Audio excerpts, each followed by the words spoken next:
Ahoy! Welcome to Bottom of the Stream. I'm Nick. I am Adam. This is episode 3. Episode 3 of Season 2. Yeah, Yeah, we're getting through it already. we are. How are you this week? Very good. Yeah? Any gossip? Gossip. I've got loads of gossip. Have you? But we probably shouldn't talk about Not that on on air. the podcast. Okay, tell me afterwards. Okay, fine. Awesome.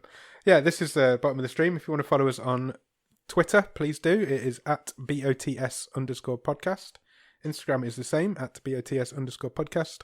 Facebook.com/bottom of the stream. Email address is bottomofthestream@gmail.com. And the website is www.bottomofthestream.com, where you will find every episode we've ever recorded. Both stream tables and loads of other cool stuff. And is it worth just sort of outlining what we're doing here for any new listeners that may have jumped on board? If you want to. So we are basically on a never-ending quest. Yes. To try and find hidden gems lurking at the bottom of the stream. Yeah. That is Netflix. That is Netflix. So we board this boat every week and we sail down the stream. We try and find random films to recommend. You know, now we're in October. Yeah. And we're fast approaching Halloween. Ooh, yeah. We should rename the show. What should we... Bottom of the Scream? Yeah. We'll do that. For 1 week only, we will Okay. name it. We need to do a horror film that week. Okay, fine. Deal. Cool. Yeah, have you been watching anything at the top of the stream this week? We always do this little bit where we talk about stuff that we're not supposed to talk about. No? You're looking at me like, why are you asking me that? No, I don't think I have. I started watching Disenchantment. Season yes. 2. So, I would quite like to watch that. It's on my list of Have you ever things. seen any of it? No. I've just not got to it yet. It's good. It's by the guys who make The Simpsons. It's Yeah. Matt Groening's newest TV show. But it's more based for kind of an adult audience. It's good. It's definitely worth watching. It's fun, I mean, half-an-hour comedy. Fair play to him. It's not Well, he like never he stops. never needs to lift a finger in his life, and No. he hasn't had to have done that for many, many years. So I think it's the first thing he's done new since like Futurama. Okay. So he doesn't do many, but It's all like medieval. yeah, is it? it's set in medieval times. It's about a princess, an elf, and a demon who are friends. Excellent. It's good. It's good fun. It's completely crazy, but it's I good will fun. check it out. I will Yeah, definitely season 2's check it just started this week. I think it's this week or last week. So yeah, definitely check that out at some point if you can. It's only on for half-an-hour episode. They're easy to watch. There's something I did want to mention. It's not something I have watched, but it's something I want to watch. Okay. When it arrives on Netflix. So later this month, 24th of October. Yeah. A new TV show is going to hit Netflix, and it's called Daybreak. Right. Have you heard of this? Nope. Can I read you the synopsis? Please do. Sounds fun. So, Mad Max meets Mean Girls. Okay, I'm sold. Don't tell me anything else. I'm going to tell you a little Okay, bit. please Because I think it will sell you even more. Sounds amazing. A post-apocalyptic take on the high school drama. We meet the cliques of Glendale School before and after a nuclear explosion where cheerleaders, jocks and nerds are transformed into gladiator-esque warriors, complete with axes, flamethrowers and a serious serving of gore. Describe the look on my face. You're beaming. That sounds insane. Matthew Broderick is in it Amazing. Done. as the school principal. When does that come? 24th? 24th of Get October. it in the calendars. I'm getting it on my calendar. And that is... Sounds awesome. That is literally all I know about it. I've not seen a trailer or anything. I have no sort of clue on where it is aimed, but it's just from that. Yeah, Sounds I'm right checking up my it street. out. Yeah, I'm definitely checking that out. Awesome. I'm in the market for a new TV show, so Well, there you go. excellent. Sold. Definitely. Anything else? I don't think so. Not off the not for the intro. No. I do have a game. Oh, we've not done a game yet this season. First game of the series. Go for it. What we're playing? Right. So obviously this week we're talking about Handsome. Yeah. A Netflix mystery movie. Yeah. Have I got the title right? Yes. Okay. Which is a detective movie. Yeah. And obviously, throughout the annals of time, there's been tons of famous TV detectives. There are. So we're going to play a game based on those TV detectives. Okay. Cool. And it's called Cop Show or Flop Show. Excellent. Okay. So I'm on board. I have got a number of TV detective shows in front of me. Yeah. And I'll give you one to start with. And I will tell you how many number of episodes that were made of that show. Okay. And then I just want you to tell me, with the next show I give you, was it higher or lower in terms of the number of episodes that were produced. I can do that. On board? Yep. Good. Let's see how far you can get through. Okay, sounds good. Okay, so I'll give you an easy one to start off with. Go for it. So, number 1 is Luther. Okay. The Idris Elba starring British cop show. Yeah. So, there were 20 episodes of Luther. Really? I didn't think there'd be that many. So, that's your starting point. Okay. So, next, The Wire. Definitely more. Baltimore set. I've never watched The Wire. Drama. I'm pretty sure it was on for a while, so I'm going to... More than 20? Yes. Correct. Yes. 60. Right, okay. 60 episodes. Right, you're on a roll. Good start, good start. So next, Yep. let's go with Brooklyn Nine-Nine. Oh, okay. There's been quite a few seasons of Brooklyn Nine-Nine, but are they like 20 episode seasons? I'm going to go higher again. Higher than 60? Yes. Correct. Yes. 130. Wow. 130. Good. I love Brooklyn Nine-Nine. It's so funny. Such a good show. Absolute gem. Right, where should we go next? Let's try Miami Vice. Oh. 80s set. How many Brooklyn Nine-Nines was there? 130. I'm going to go lower. Miami Vice lower than 130. Correct. Oh, I'm doing well. 112. Oh, awesome. Wow, I would have thought it was a lot lower than that. Well done. Thank you. Okay. Right, okay. Oh, there's some tricky ones in here. Let's go with Columbo. Oh, so Columbo ran for years, didn't it? So, 112. Higher or lower than 112? Ooh. Higher. Is that your final answer? Lower. It's 69 Oh, episodes. really? Is that all? Yeah. Wow. I think there was a lot of like TV movers and things like that. Yeah. But only 69 episodes of Columbo. Excellent. So, yes, you were correct to go lower. Well done. Right, so Poirot. Poirot? Yeah. Poirot. The Belgian detective. Does that include the recent remake? Or was that a film? TV episodes. Yeah, so it's not the Kenneth Branagh Murder on the Orient Express. How many am I going up against? 69? 69 episodes of Columbo. Less. Oh, I've thrown it away, haven't I? You're going to hate yourself. 70 episodes of Oh, Poirot. that's not fair. Unlucky. Gutted. Let's go to We'll the keep end, going anyway. because I'm enjoying it. You're squirming a little bit, and that's fine. So, let's go with Law and Order next. More or less than 70? Yeah. More. Didn't Law and Order go for years? Yeah.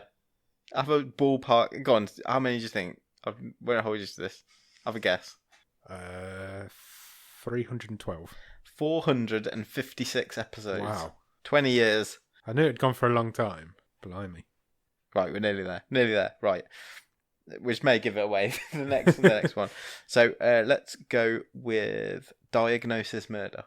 Oh, that's your wife's favourite show. Yeah. Everyone loves a bit of dick.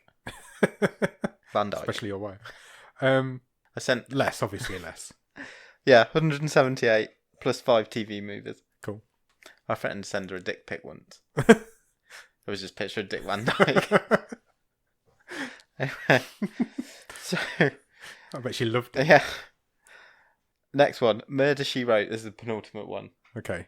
Murder She Wrote. Now that went for a long time as well. More or less than 178. More. Correct. 264 episodes. Excellent.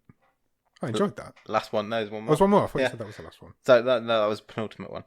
To say the last one, Hawaii Five-0, the remake. The remake? Yeah. Oh, I love that show. 264, more or less. Less. Correct. Yeah, because 219. do they still make that? I don't know. I'm not sure. I'm not sure either. I think they do. 219 episodes. Wow, it's a good show. Yeah. It's good fun. It's got Oh, most you of did- the cast of Lost in it. Yeah, it has. Because they didn't want to Because they leave just Hawaii. left. Yeah, exactly. You did pretty well there. Thanks. Considering I don't watch cop dramas, I was quite impressed with myself. I find cop TV shows really boring. So they're all the same. We'll talk a bit about that in this. It's that procedural element, isn't it? It's- I think there are some good cop-based TV shows, but I'm more interested in the like ongoing story of the characters rather than the paint by numbers. yeah, I know what you mean. It's all got to be wrapped up within 44 I really minutes. struggle with them because they're all the same, and people can't write a TV show without a policeman being in it. Cool. Okay, that was quite good. So I did well there. I'm quite Yeah. proud of myself. Yeah. It's good performance. Excellent. Are you ready to talk about this week's film? I am. Never been more ready. No.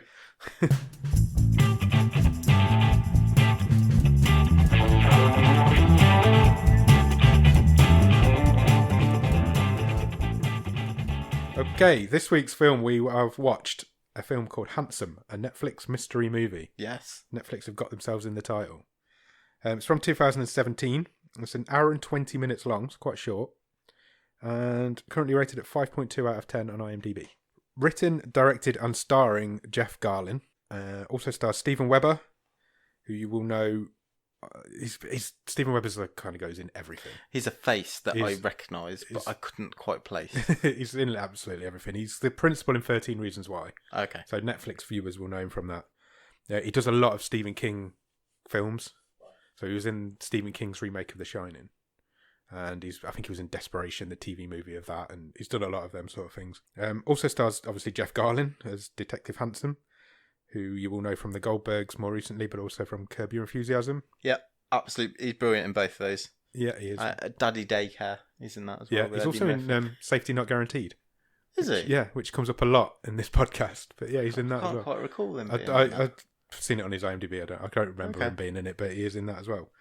That comes up a lot on this podcast. We're going to have to watch it at some point.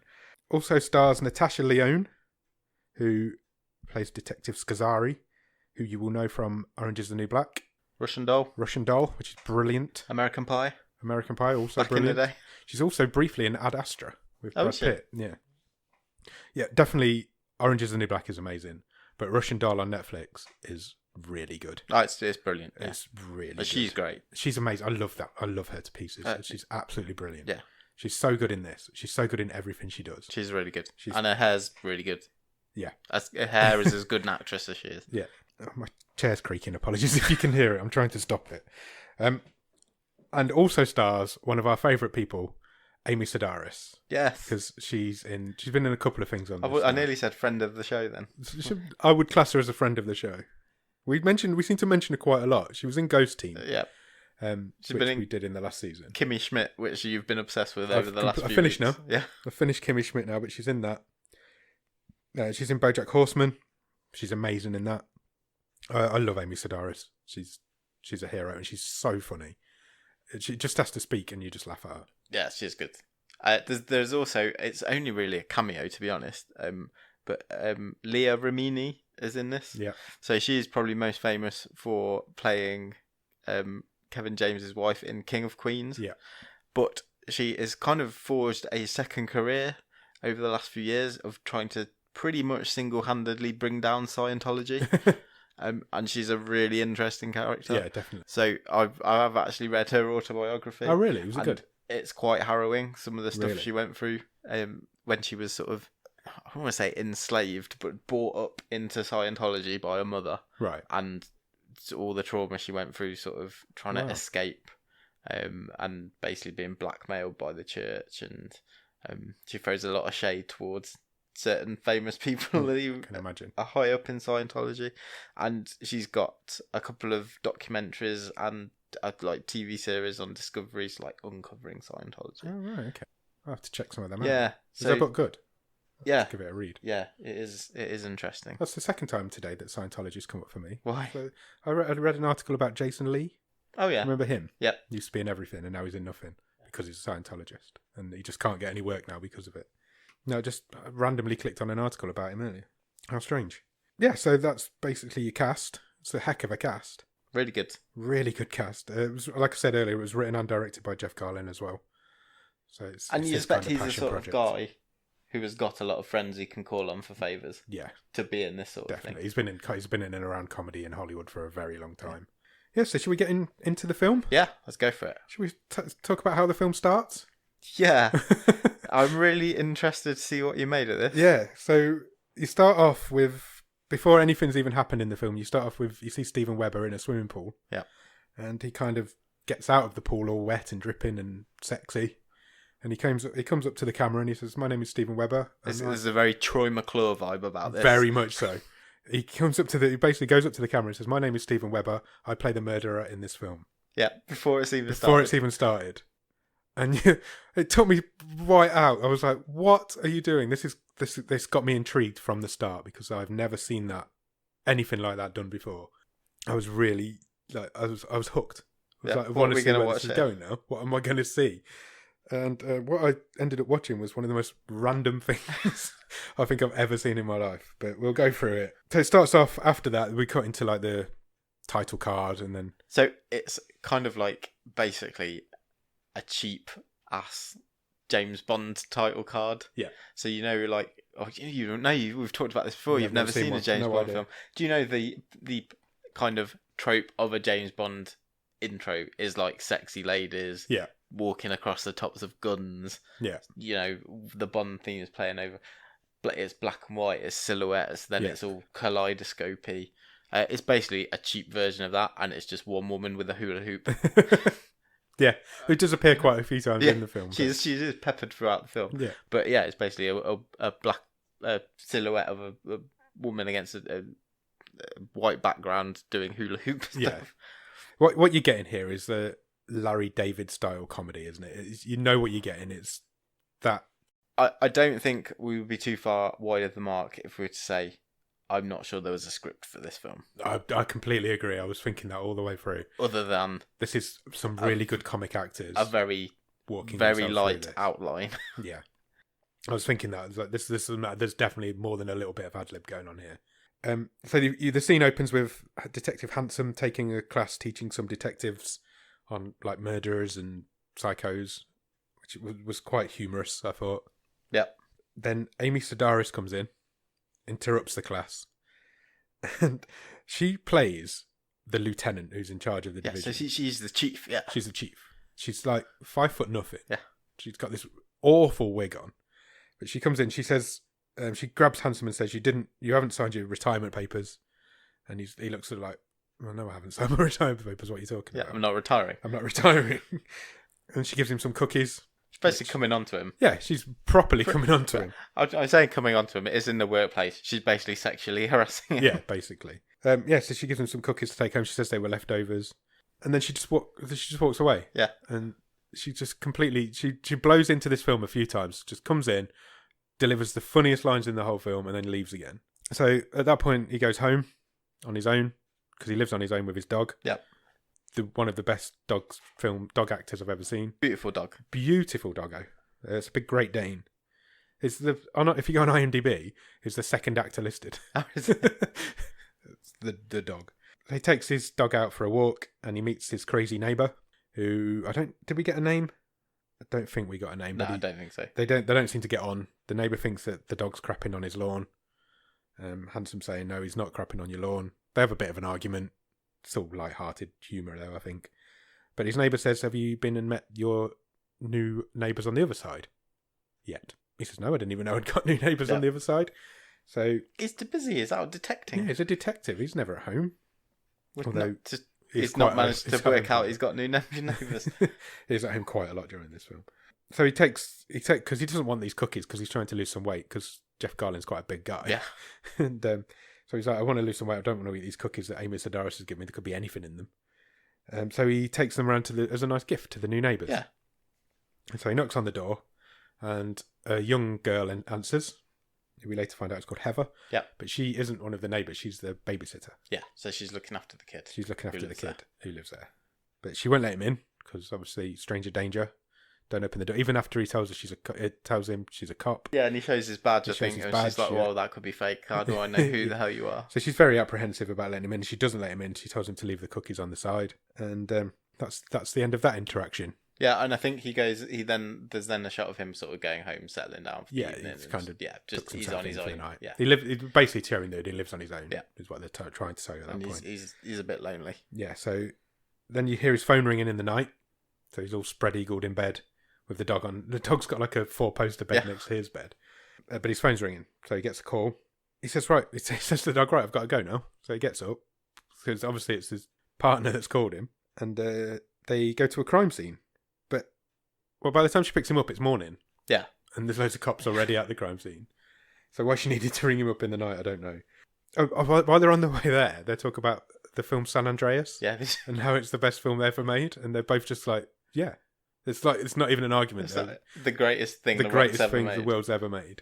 Have you seen San Andreas? Yeah, I have. It's not the greatest film the world's ever made. But it's Not even they're just like, well, it's fact. Why would any other film be better that's ever been made? It is funny. It is funny because it's completely not the greatest film ever made. It's not even the greatest film The Rock's ever made. And they end up at this crime scene and you see a head on the floor. Yeah. That's all you see. There's no blood around it. It's literally just a head. And it turns out that it's the head of the babysitter. I'm glad that this was clarified because I wouldn't have got it either. Recognised that just from her head, the prosthetic. And we'd only seen her through a glass door earlier on. But yes, he says, "Oh, I know this girl. This is my next door neighbour's babysitter." Yeah. So there's this kind of his earlier on. His class of detectives are all standing around him. He must be teaching these guys to detect. Yeah. And one of them says, "Oh, it's definitely suicide." Yeah, there's two really funny lines here. There are. So, I wish there was more of this in this film, where there's this, like you say, this group of up and coming detectives who are sort of trailing Handsome around, and one of them sort of says to him, "Boss, I want to quit the force forever." Yeah, because there's this decapitated head in front of him. Body. He says, "Why?" He says, "Because there's body parts all over, and I don't like it." and then later on, like you say, he says, "Oh, has anyone got a theory?" And one guy goes, "Yeah, I think it's suicide." I burst out laughing. Yeah. It got me straight away because I wasn't expecting. And he's like, "Well, I suppose it's a theory, yeah." How has she cut herself into bits? It really tickled me. I was crying. I was like, there's just something about the way that guy delivered that line that really worked. And then it happens instantly. The next line is some guy goes, "No, obviously it's a drive-by." Yeah. And you're like, and he talks through. He goes through exactly what he thinks happens. Yeah. He's like, this car drives up and he shoots her, and then he drives off. And he's like, "Yeah, but there's no bullet hole, and she's cut up into pieces on the lawn." At that point, I was in. I was like, if this is what this film's going to be, I'm all over it.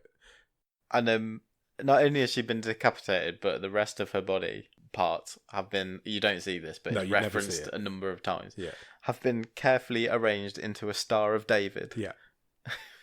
Which, again, made me laugh. Yeah, so we find out at that point that it's a famous actor's house where they are, and it's his lawn. And just as we find that out, a Hollywood tour bus turns up. Yes.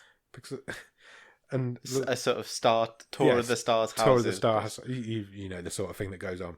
And it pulls up, and it's full of Japanese tourists who are having the tour translated to them by an American. And there's some really funny lines in that as well, because they obviously can see this body on the floor. Taking photos of it, filming it.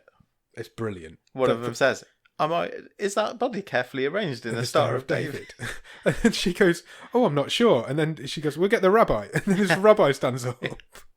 For me, this scene is the best scene in this film. There's another scene later on which I really enjoyed. This is the best. Yeah, this is the funniest comedy. We know we've talked before about my relationship with comedy films and how I have a real thing of I don't really go for comedies, but this is the sort of humour that I'm at. This is my level. It's subtle. It's subtle. It's not stupid. It's really well written. You have to pay attention to pick some of this stuff. Yeah, nicely crafted comedy. So far, I'm all in on this. So obviously, the house. We find out the house is owned by Stephen Webber's character. Yeah. Character. Talbot Bacon. I didn't write his name down. I was hoping you had. Good name. Great name. He obviously Handsome goes in and speaks to him. Goes into the house, meets him, he says he was out pet sitting for his neighbour. Yeah. As you do. He says, if I ever want to play a pet sitter, I've got this experience now. I've got this life experience. This is what actors do. We go out and we get life experiences. And then he went home after that and watched one of his own movies from when he was younger. Oh, he's got an absolute ego on him, hasn't he? Big this star. Character. Big star. Loves watching himself. Yeah, so he says, I think the film was called Patty Cake. Yeah. And it was from when he was younger. Oh, and he says he didn't hear anything. Because Handsome says if you were at home, you must have heard something going on your lawn. He says, "No, I didn't hear a thing." Then this lieutenant guy comes in, who's in this film a couple of times. He isn't Amy Sedaris' character; it's a different lieutenant. So yeah, this is like the I don't know what area manager type, superintendent or whatever. And he says, "Oh, it's definitely the ex-boyfriend." Yeah, they sort of seem towards the ext-boyfriend. Yeah, he just wanders in, says that, and wanders. Well, he says that, and then they kind of stare at each other for an uncomfortable amount of time. They just look at each other, and nothing else happens. They just stare at each other. And then the camera pans back. And the camera pans away from them, and they're just staring at each other. It's brilliant.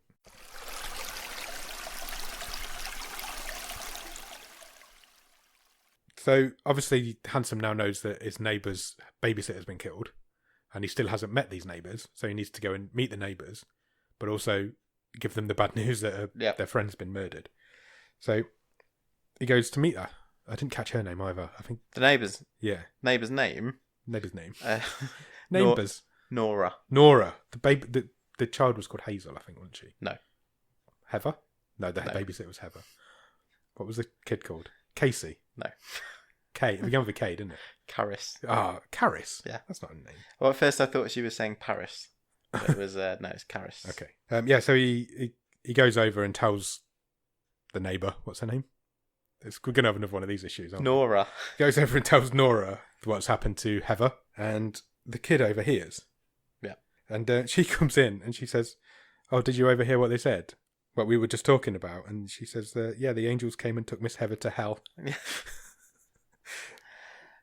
think I'm having that as my line of the film. Yeah, I think that this kid was brilliant. I also wrote that down. This kid was brilliant. Nora then says, "Well, I need to go to work, but I don't have a babysitter." So Handsome says, "Okay, I'll look after the kid for you." Yeah, because he's got nothing better to do. I'm a detective. Who else? Who would be safer? Who are you going to trust? And it's funny because he kind of says to Caris, "Oh, wouldn't it be really excited? You're being looked after by a detective," and she just totally completely no sells it. Yeah, blanks him. Not having it at all. But she does say, "Oh, I'll put on a dance show for you." Yeah, I liked this bit. I loved this bit. So she gets all dressed up in her dancing gear. She takes him up to her bedroom, and she says, "Right, you sit on the couch. I'm going to put on this dancing show." So she opens her wardrobe doors, and there's curtains hanging inside. She's obviously some sort of show child, and she goes and stands behind the curtains. And put some music on, and doesn't do anything. Again, it's just silence. Yeah. Apart from the music. Just nothing's happening. You can see the kid standing behind the curtain, and he can see the kid standing behind the curtain, but she's just not doing anything. It's brilliant. And then he says something like, "Well, are we starting?" And she pops her head back and says, "No, this is just music to set the mood." And then she just walks off. I mean, this is someone, Jeff Garlin, who is obviously quite confident with what he's producing here. Because this is now 2 instances of just silence used for comedy. Yeah, successfully. Yeah, and it works really well. It did. Especially that time, because it made me laugh, the fact that she was just standing behind this curtain for ages. It was ages as well. Yeah. It was a long time, and he was looking all uncomfortable, and the kid was just not doing anything. Back to the film. Then later on, the mum comes back, Nora, and he asks her a few more questions about Heather. Like, who was she? He needs to obviously find out. She's the only person. Are you aware that she ever got into any trouble? Yeah. All that sort of stuff. And Nora sort of says, "Yeah, I have heard us talk about, she got into a couple of fights." Yeah, she had a married ex-boyfriend. Yeah. She's got really bad money issues at one point. She got into some bar fights, she says. That's right, yeah. She's obviously not the sweet little innocent babysitter that we met earlier on. Nora, the only other thing Nora says, which sort of gives Handsome his next lead, is that she had a roommate. Yes. Called Amanda. So that is Handsome's next port of call. Yeah, so he goes to visit Amanda, who was also a highlight. So he goes to the flat, and all Heather's stuff's in the lounge, because she lived in the lounge. And the roommate just completely no-sells it. She's not interested. She's just trying to get Handsome out because she's meeting a Tinder date. She's got a Tinder date on his bike. Yeah. There's a Tinder date biking over at the moment. She says that she doesn't really know that much about it. She didn't really like Heather by the way she just talks about her, but she says she may have been dating an old dude. Who she thinks had a bit of money. Yeah. So he says, when you say old dude, and she was like, "Oh, in his 40s. Yeah. And that's kind of the interaction with the roommate done. He didn't really get a lot out of her other than that. No. So he goes to meet the coroner. Yes. Because obviously she's been taken to a mortuary now. And the coroner observes that she's very greasy. Her skin's very greasy. This was really Curb Your Enthusiasm, this next exchange that they had. There's like a few minutes exchange now between Gene Handsome and the coroner. And they're debating the difference between a cream and an oil. Yeah. Or a cream and a lotion. Yeah. Yeah, for quite a long time. Yeah. So one's water-based and one's oil-based. Yeah, correct. Yeah, and he can't get his head around why she's so greasy. There's a couple of times in there as well where, and again, being quite used to this, having seen Curb Your Enthusiasm a lot. Curb Your Enthusiasm is a great show. That Jeff Garlin is clearly about to, or has just corpsed. Yeah. during this scene with the I'd love to see some with the outtakes or mortician. some bloopers. Yeah, It'd be brilliant. There must be loads. where he's just slightly smirking at the corners of his mouth. Yeah, I noticed that as well. The coroner reveals that she was killed by blunt force it's easy for me to say, blunt force trauma to the head. Yeah. And she was cut up very sloppily. These are the word he uses. Yes. Post-mortem. Yeah. So after she was died, by she was someone who chopped doesn't up. really know what they're doing. Yeah. He was just like hacking away. We go back to the office at that point, and Amy Sedaris turns up again. She asks Jean Handsome how the cookies were. Yeah. And she says, I have got a bit of a secret. Yeah. They weren't leftovers. I made them especially for you. Yeah. And she kind of starts walking her fingers up his chest and proper flirting hard with him. But then she snaps and she starts shouting at him about his retirement papers again.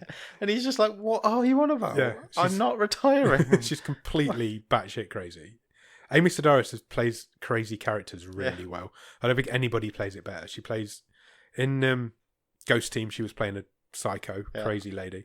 In Kimmy Schmidt, she plays an absolute extreme insane woman who is amazing. BoJack Horseman, she plays a really weird, insane cat. Nobody plays crazy better than Amy Sedaris. I'm putting it out there. Nobody.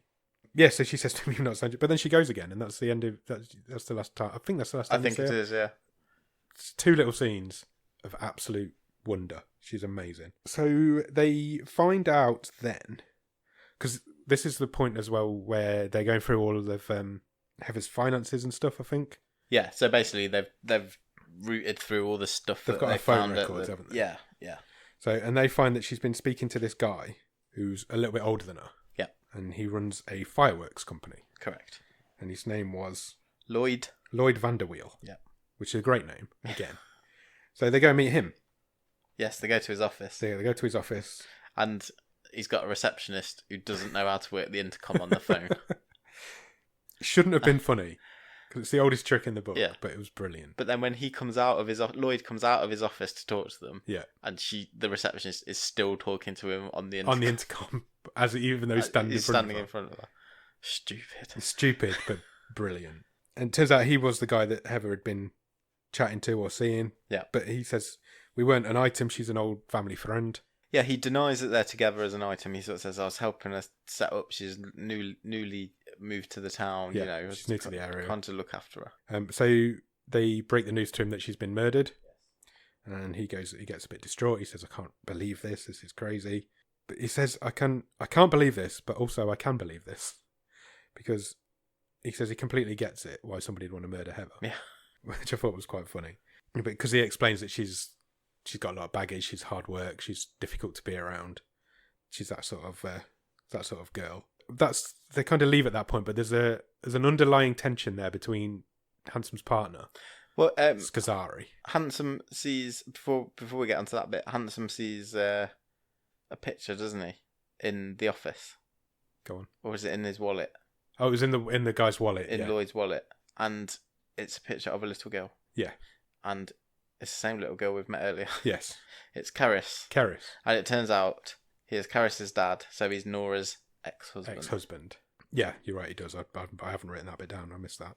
So he goes back to Handsome, because he kind of leaves Scazzari there. Yeah, she wants to go to the bathroom. I'm doing inverted commas. Yeah, and she's like, leave me here, it's fine, I might be a while. Yeah. But there's clearly some sexual tension going on between the two of them, which comes up quite a few times going forward. So between Lloyd and Scazzari. Yeah. So Handsome goes back to the neighbour's house where we meet Karis again, and her friend, who was brilliant. Again, was only in the film a couple of times, but he was like campus Christmas. A little camp boy, yeah. Little camp boy. Everybody's got a little camp friend, and it was brilliant. I think he was only in it twice, but just the little cutting lines and stuff. Yeah, and this is where he kind of realises that Lloyd is her Nora's ex-husband, and she freaks out. She's like, I can't believe he's sleeping with Heather. So she thinks that Heather's been planted into her house to spy on her. They're back in the it cuts around quite a lot. It does, yeah. There's a lot of like short, sharp scenes. So they're back in the office now, and they're going through the finances again. And it finds out that Heather's been given $500 a month from Lloyd, and she's also calling him every day. Yeah. because he was paying her to spy on his ex-wife. Yeah, so Nora's right. Nora was right. She was 100% spot right. on. So they go back to his office. Yeah, have another chat with him. Back to the fireworks office. Meet the receptionist again, who's a bit mental. And she's got a book. Yeah. So it's basically a sale. They've had their this sales coffee brochure. table books. Yeah, Book made of photos of fireworks. Yeah, great, lovely pictures of the events that they've sort of, because they're like professional out. firework artists. Yeah. They go to events and put on firework shows. So Handsome says to her, "Can I take the book? Can I have the book?" And Borrow it. Yeah. Borrow the book. And she's a bit like, "What the hell do you want the book for? It's a bit weird. It's the only book I've got." But he takes the book, and it cuts away again. It's like I said, it's short, sharp scenes. Yeah. So he's back at home on his own. Yeah. And the next bit might have been my favourite scene in this.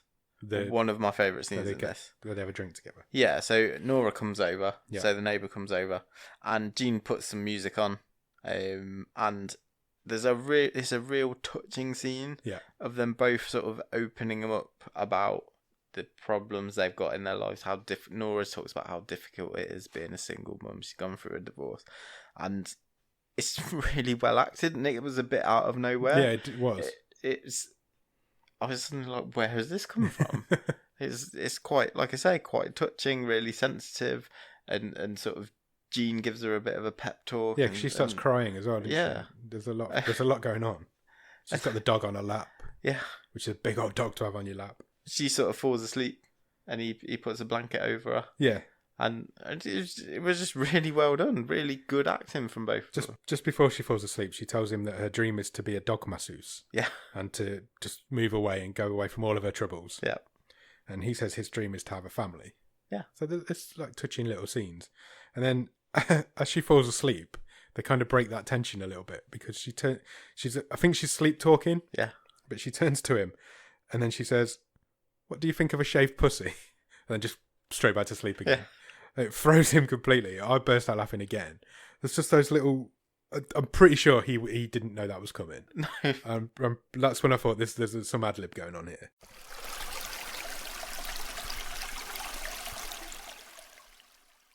But the next morning she's gone. He obviously went to bed at some point and she didn't stay the night. She'd gone. The blanket was all folded nicely on the sofa the next morning. Yeah. But the kid's looking in through his window. Like something out of The Omen. Yeah. Standing just outside the window. Looking through the window. Karis, yeah. Yeah, Karis. So Jean? Yeah. Is his name Jean? Yeah, Jean Handsome. Yeah. Nice. I'm getting better with names. Okay, good. I'd said that one by mistake and got it right. Yeah, Jean's kind of sitting on his sofa flipping through the fireworks book. Yeah. At this point, and he spots a picture. Yeah, he's actively looking for clues because he's got his magnifying glass out and everything. I don't know what he's expecting to find. No, me neither. He does find a picture. And in the picture is the actor who we met earlier. Yeah, Talbot Bacon. And he's in the picture with the fireworks, and Heather's also in the background of the picture, looking at him. At the same event. And you could see her looking at him, and she doesn't look happy. No. So he goes back to see Lloyd again. Yeah, so it's third time. Third time. Oh, yeah, they're in a field this time. In a field, setting up an event. Scazzari's with him again. And Lloyd confirms, yeah, I remember that event. Yeah, Heather was there with me. It was a celebrity party. It was full of celebrities. Hence why the actor guy was there. And he says at the event, you were given a goodie bag. And in the goodie bag, there was some $1,000 cream/lotion. Yeah. that you were given as a gift, which piques his interest up again because we know that Heather was all greased up. And Scazzari makes another excuse to not leave. She says, I'm going to hang around and ask him some more questions. And then... And Handsome just calls her out on it. He knows now exactly what's going on. He's like, where are you even going to do it? We're in the middle of a field. Where are you even going to go? And then you just see them walking off into... I've got ways. Yeah. Then you just see them walking off into the trees. I've said how good she is already. This film absolutely lights up any time Natasha Lyonne is in it. Every screen lights up whenever she's on it. She's amazing. She wasn't given a lot to do in this film, but what she was given... She did really well. She went really well with it. Horny detective. Yeah. She just... one thing is just to get this guy. And she does. I love her. She's absolutely brilliant. Whatever she's in, just go and watch. So he decides to go back to the actor's house. Yes. Bighorn. Not Bighorn. What's his name? Bacon. Like bacon, but with an R in it. Okay. It's late. Forgive me. Yeah, so he goes back to their house, and before he goes inside, he hears a dog barking. And it's from the neighbour's house. So he decides to break in. to the neighbour's house to rescue this dog because obviously it's been left alone. So he he breaks in through a really small window, and like I said earlier, Jeff Garlin's a big guy. Yes, he is. And he manages to go through the window, land in the car because there's an open top car just inside, then roll out of the car, and then he's in like a garage where the dog's in the garage, and he gets the dog some water, and as he's in there, he finds a saw, like a hand saw, and it's covered in cream. Yeah. So this is piquing his interest even more now because I think at this point he realizes what's gone on. So is he? I was a bit confused. Is he still in the neighbour's garage, or is he now in Bakehorn's garage? No, he's in the neighbour's garage. Right. Okay. It says that later on. Yeah, so he finds this saw, and then so he goes to see the actor on the premise. He kind of lies to him and says, "I've just come to check all your windows and doors and make sure the locks are all right because you might be in some danger." So he checks the patio door onto the back garden, and then he says, "Take me up to your bedroom. I'll check because you've got a balcony up there. I'll check the door up there as well." And as he's in the bedroom, he gets a bit of a tour because this guy, like you said earlier, has got a big ego. He likes to tell people all about himself. And Handsome finds some cream. Yes. So finds this $1,000 cream. And he pretends to know what it is. He's like, "Oh, this is that really expensive cream." And he's like, "Didn't you get some lotion as well?" And he says, "Oh, I give the lotion to a friend." Yeah. Interesting. So what he does, Handsome, at this point, he starts to take a few shots at some of the actor's films. Yeah, he kind of starts to wind him up, doesn't he? He wants to try and break him down a little bit. So he takes a few shots, and it doesn't take many. It doesn't take many, just a couple. Bakehorn has a very fragile ego. Yeah, and he loses his shit. Yeah. So he kind of attacks Handsome, and they have a bit of a scuffle, but it all breaks down. And then Handsome says, "I've got a theory of what happened." Yeah, and this is out of all those TV detective shows we talked about. Yeah, this part of this is the setup of this film is it adheres to those tropes. So absolutely. This is now Handsome basically addressing us and the murderer. This is what's happened. So he goes through. He says, "I think you met Heather at the party, and she wasn't allowed a gift bag because she was working. She wasn't a guest." Yes. So she decides to latch on to somebody who can give her a gift bag, and she meets you. You end up going home together. He gave her the lotion as a gift. Yeah. They did the naughty. You would say. And then on the night of that was obviously on a different night. And then on the night of the murder, she stops by again, and he creamed her up. I've written down here. Yeah. They obviously do the naughty again. But then they find Slippy Slidey. Then they find one of his movies on the TV as they're like kind of coming down, and she says this is the worst thing I've ever seen. Yeah, it's the Patacake movie. Yeah, it is. And she basically is saying to him, "This is terrible. You were awful." She says, "Was this when you first started acting before you had lessons?" Yeah. So she proper goes for him. Yeah, and the rage is just building and building. This is being acted out, but as Handsome's talking over it to tell us what he thinks is going on. He says, "Then I think you shoved her and she fell into this statue," which he points at, which is like an award. It's like a globe. So he pushes her, but because they were both creamed up, she goes flying. She lost her footing. Slips. And then I think you went into the neighbour's garage and got the saw, and you sloppily cut her up because of the cream, and that's why there's cream on the saw. And he does say you went into the neighbour's garage, so I'm assuming. Okay, cool. Because he was dog sitting. Yeah. We found out earlier in the film, so he got the keys to the garage. And then you dump the body on your own lawn to put people off the scent, because who would be crazy enough to dump a body on their own lawn? Who would do a murder and then leave the body on there? And then he says, "And you rearrange the body in the shape of a Star of David because you're a self-loathing Jew." Which got me again. I didn't expect to laugh as much as I did in this film. Handsome gets attacked by... He kind of runs at him again. But just as that happens, Scazzari bursts in with a gun. Yeah. And he's For the save. And he's like, "How did you get in here?" And he was like, "Oh, I tricked you. I opened the door when I was checking the doors. I didn't check the lock, so I unlocked it." So he gets arrested. And then, really randomly, do you remember earlier I think it was Wish Upon, when we had a really random cameo? It was not Josh Brolin, the other one. Jerry O'Connell. Jerry O'Connell just randomly turns up. This happens again, because Kaylee Kawoko is just randomly here at this point. Yeah, she's the neighbour. She lives next door. She's the one who's left garage. the dog on its own. Yeah. It was a really, really strange cameo.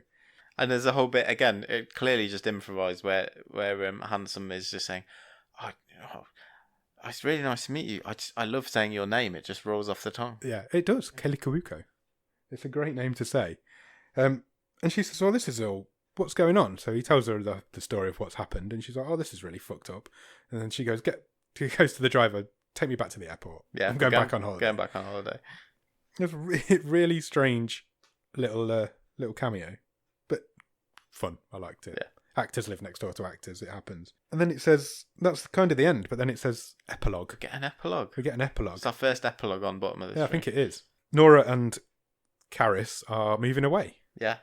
And even though they've only just moved in. But Hansome's helped somehow. Yes. So whether he's given them some money or he's found the new place that they're going to, it's not really... Doesn't really explain. It's not really explained, but that doesn't really matter. The point is he's done this. We know he likes Nora. Yeah. He's helped set them on their next venture.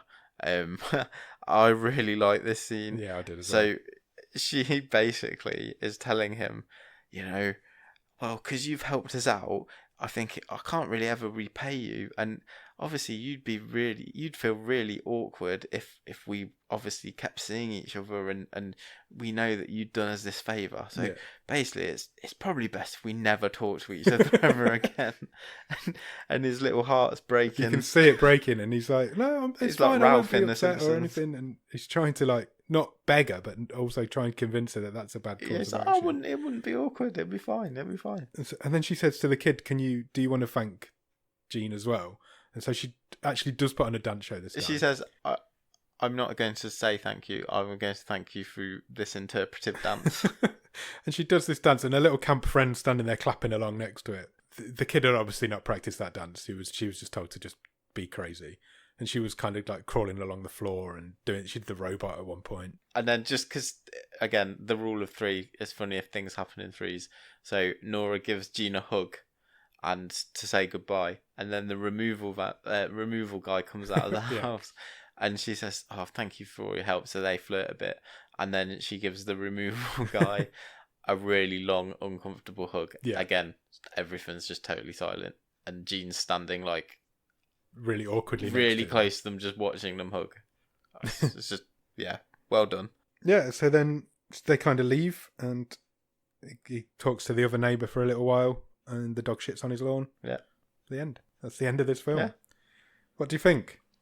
I liked it. I loved it. I mean, if you asked me for a one-word review... I'm not doing that anymore. Well, I've got one, so I'm going to say... Cool. I would say it's like ambling. Yeah. It's sedate. I can't believe I forgot that again. But it's a really sweet film. Yeah. It's not a comedy.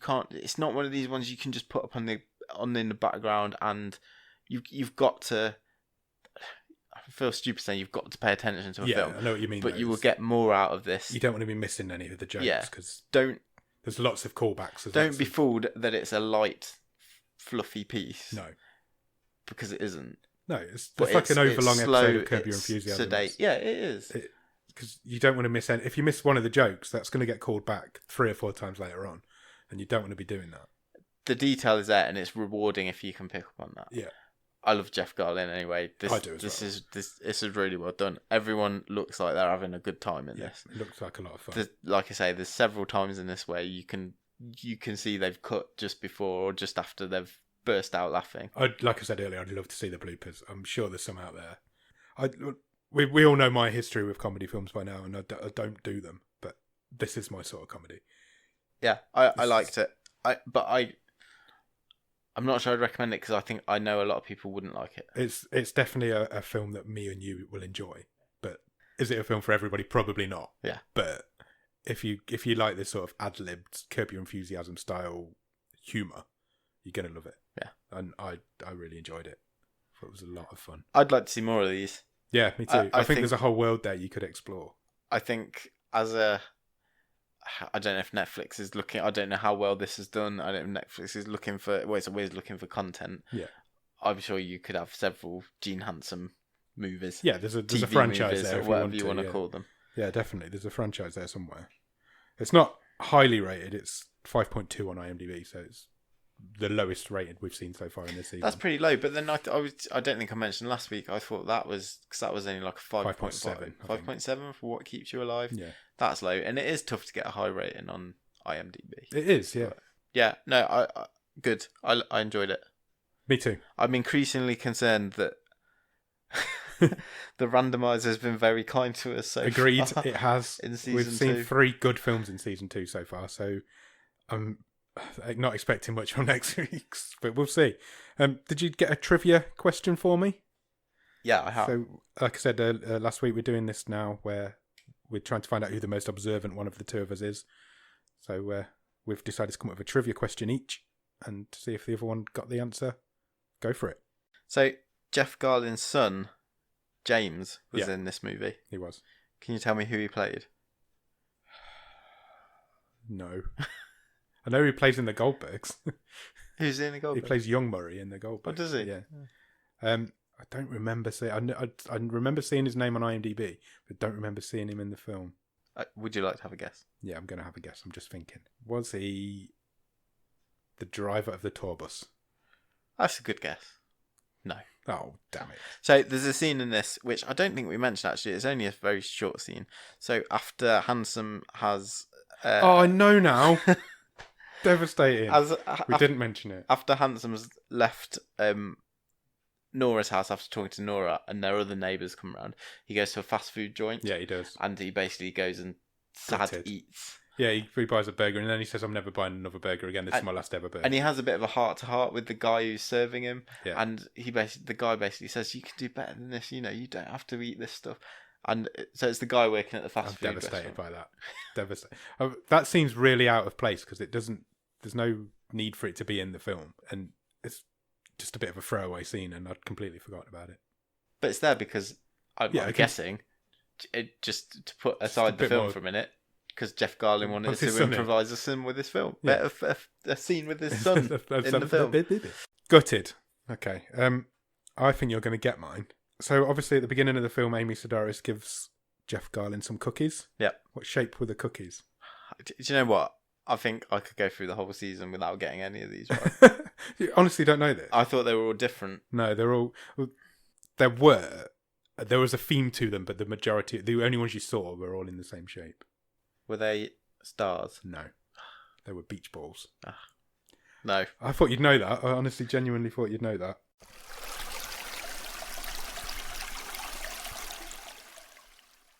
Okay, that brings us now then to the stream table, because we've already got 2 films there now, so we need to know where this one goes. So we put What Keeps You Alive in above Michael Inside. Yep. So What Keeps You Alive is currently at number 1. Michael Inside at number 2. Where's this one going? I'd put it in the middle, I think. Really? Yeah. I think I would. I think it's close. It's really close between all 3 of them. I think none of them deserve to be the worst film out of the 3 of them. I think I'd give it the edge over Michael Inside. I think I'd give it the edge over What Keeps You Alive. Really? Yeah, genuinely. Oh, that surprises me. It surprises me as well, but I genuinely think this is better. I don't know how we're going to resolve this. It's early in the season for an argument. Yeah, I just think... It doesn't really matter because at the minute, there's no way... I'm hoping that we see better than these. Yeah. And that something's going to come out on number 1. But... I think What Keeps You Alive is more memorable. Yeah, but... I think it depends. Do you want to owe me one or do you want me to... The way I'm looking at it is I don't watch many comedy films that I enjoy. And so to find one that I enjoyed as much as I did in this one means a lot. And like I said, it's really close between all 3 of them. Any one of them could be the best film. I think where I'm coming from is, and I don't mean this to downplay this film, but that's probably what it'll sound like. This film was what I expected. What Keeps You Alive wasn't.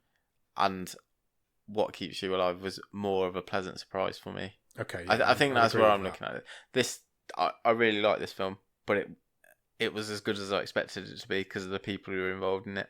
This film could have gone either way. It could have been awful. Could have been like really awful, but it isn't. It's really good. But yeah, I'm kind of with you there. I was expecting this to be funny. But it's a toss of a coin. It is. It is so close between all 3 of them. Michael Inside's just as good as these 2 films. But I think you're right. I'll go with you then. We'll put this at number 2. Sure? Yeah. Okay, deal. But you owe me one. Yeah, so I'd love to regret that. What Keeps You Alive at number 1. Handsome, a Netflix mystery movie at number 2. Yeah. And Michael Inside at number 3. Yeah. And it is so close between them 3. Any one of those could be number 1. Yeah. Honestly could. Like you said, so far, the randomizer's been good to us. So shall we see what it's going to do to us now? I'm a bit nervous. I think we're due. Yeah, I think we're due as well. a self-loathing Jew. Hey. Right, I found the randomizer. Do you want me to press a button? Please. What keeps you alive? Okay. Okay, we need to take the old ones off the list. Remember that. Let's do that. Let's make. Need to do some admin. Let me press the button again. The clapper Okay. has come up. Now, neither of us added the clapper to the list. No. The clapper was added to the list by Ross, who was the guy who designed our logo, and the guy who watched every film from last season. So he'll be made up that this has come up. I think it's another comedy, but we'll have a look. Bear with. So just while you're doing that, I'll just quickly mention open invite to anyone. You can feel free to suggest stuff for us to add to our bigger, our wider list. They might come up. And we do select everything completely randomly, but we have got a larger list on Netflix of about 50 to 60. I think there's more. I think there's 70 something now. Films. We'll just I've keep adding to this it. Week. So yeah, anything you want to go onto that long list. Yeah, then, if you've watched something let us know. Nobody else has watched on Netflix, let us know and we'll add it. Like I say, Ross added this one. So, okay, yeah, here's another comedy. So we've done 2 weeks in a row on comedy. It's an R-rated comedy. Right. And it says, the synopsis says, 15 minutes of fame destroys the life of a man who works as a clapper in television. Any idea what a clapper is? What, as in someone who sits in the audience and claps? Just says clapper. Okay. Stars Ed Helms, Amanda Seyfried, and Tracy Morgan, and Adam Levine. Right, okay. Tracy Morgan obviously is in 30 Rock. Yep, one of your favourites. Which is made by the same people who made Unbreakable Kimmy Schmidt, yeah, which has Amy Starris in it. So there's always a link somewhere. Yeah, do you want to watch the trailer? Yes. You can't because there isn't one. Bear with me a sec. Pull the trigger, dispense the nail, and whack it in one hand. So what you're telling me is goodbye conventional hammer? Goodbye conventional life. Hello, nail hammer. Whoa! Ran out of gas. You only ever get a little bit of gas at a time. Hey, you noticed, huh? I like to come by and see you. I liked seeing you as well. I was hoping to save up to take you to dinner someplace nice. I would love that. Get whatever you want, by the way. This one's on me. I've been thinking about this ever since I first got gas at your place. You must be so excited about all your shows. Do you mean to tell me, with no money down, I can buy a house? Pennies on the dollar. Problem, though. Do you know about the Stillerman TV show? It's the Jamie Stillerman Show. We keep seeing this guy. This guy's everywhere. Who is the clapper? We need to know who this man is, and we need him on this show. I'm sorry about all these cheap dates. All this TV stuff going on. I'm just a little out of it. Wait, you know the clapper? Yeah. But I'm gonna bounce back. What is that? Your head is about to explode. That's my head. You can take that off. Right? But the computer? Somebody's making money off of that. And it ain't us. I should charge you like $5 right now just for watching that. Rock, hold on a second. We're from the Jamie Stillerman Show. Do you recognize this man right here? Loser! Do you know the clapper? Judy! Some people came by tonight asking all kinds of questions. They had a photograph of you. Are you in trouble? No, I'm not in trouble. I like you, Eddie. I really do, but I need my job. I need my job. How'd you get this number? Tonight is the night we want you to be on the show. I'm not comfortable being on television or anywhere. Hey, stop harassing my girl. Where's Judy? Hey! Things got out of control, and I didn't know how to handle it. I'm the clapper. It's great to finally meet you. I mean, you want to make a big joke out of me? Go ahead. I just lost the only person that mattered through this whole thing. I can't tell you how nice this is. Good things could come out of this. Whoa,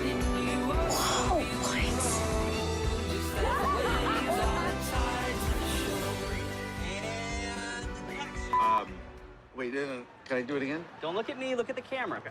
You're looking at me. Don't look at me. I know I'm talking to you, but don't look at me. Don't look at me. Look at the camera. You're looking at me again. Okay, that looks interesting. Yeah. Okay, the clapper. Yeah, go out and watch the clapper. And we'll be back next week to talk about it, I guess. Sure will. Cool. See you then. Cheers. Bye.